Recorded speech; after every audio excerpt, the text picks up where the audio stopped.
Donc voilà, donc maintenant on va aller sur l'onglet réparti uniformément, c'est-à-dire quand vous mettez une charge dans votre remorque qui est parfaitement uniformément répartie, c'est-à-dire comme par exemple vous mettez du sable dessus puis vous décidez de le mettre parfaitement de niveau partout à la même hauteur, ben là vous allez voir que c'est pas bien du tout, puisque vous voyez déjà la première chose qui fait entrer la valeur, c'est quelle est la charge maximale admissible sur le système d'attelage de votre voiture.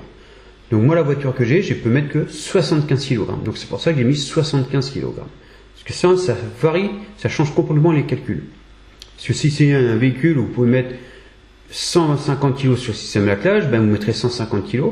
Mais vous verrez que dans les formules, quand ça fait les calculs, ben ça tiendra que compte des 100 kg, donc la charge maximale de la remorque. Alors que moi sur ma voiture, je peux mettre que 75 kg de charge sur le système d'attelage.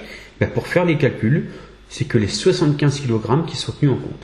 Vous voyez dessous, j'ai bien marqué, est-ce que j'utilise l'ensemble des rehausses?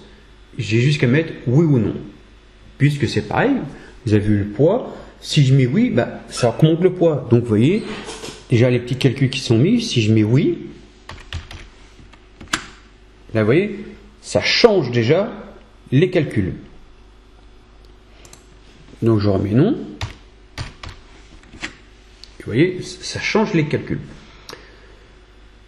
Et là, bah, par défaut, bah, ça vous donne, vous voyez, la charge maxi. Si je mets une charge uniformément répartie, je peux mettre que 407 kg dedans. Donc vous voyez, ça change déjà beaucoup de choses. Donc c'est pour ça que là, on fait 4 calculs différents en même temps. Donc c'est en fait la charge qu'on veut mettre dans la remorque. Donc vous voyez, j'ai mis 1000, j'ai mis deux calculs à 1000, un 1190, un 1190. Et là en dessous, on rentre la densité du produit. Vous voyez, j'ai fait vite fait un petit tableau où dessus, comme par exemple ce qu'on appelle du sable de Bayeux, donc c'est du sable naturel de plage, la densité c'est 1,8. Du sable noir, c'est du sable de carrière, la densité c'est 1,8. Du 6,10, ça c'est du gravier, donc 6,10, vous voyez la densité c'est 1,5. Le gravier 10,14, la densité c'est 1,4. De gravier 20,40, la densité c'est 1,2. Après tout ça c'est ce qu'on appelle les tout venants, donc c'est un mélange de gravier plus sable, la densité c'est 1,7.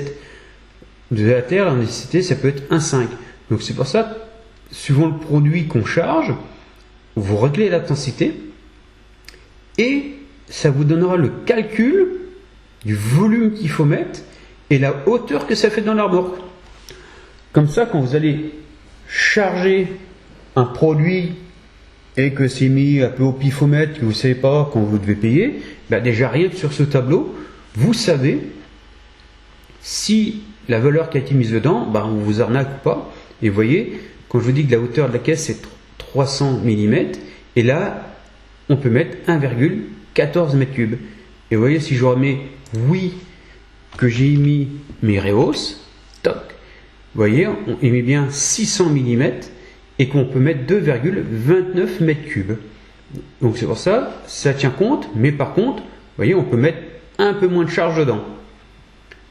Donc, c'est pratique, mais ça vous fait voir que si vous mettez une charge uniformément répartie, bah, ce n'est pas bien si vous voyez que le système d'attelage est forcément en surcharge.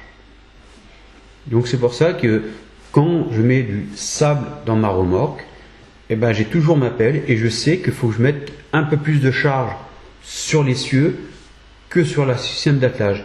Mais bon, sur ma voiture, je l'ai déjà fait, avoir 100 kg au lieu de 75 kg, c'est pas du tout méchant. Je vous rappelle, il faut mieux être en surcharge qu'en sous-charge ce système d'attelage d'un véhicule.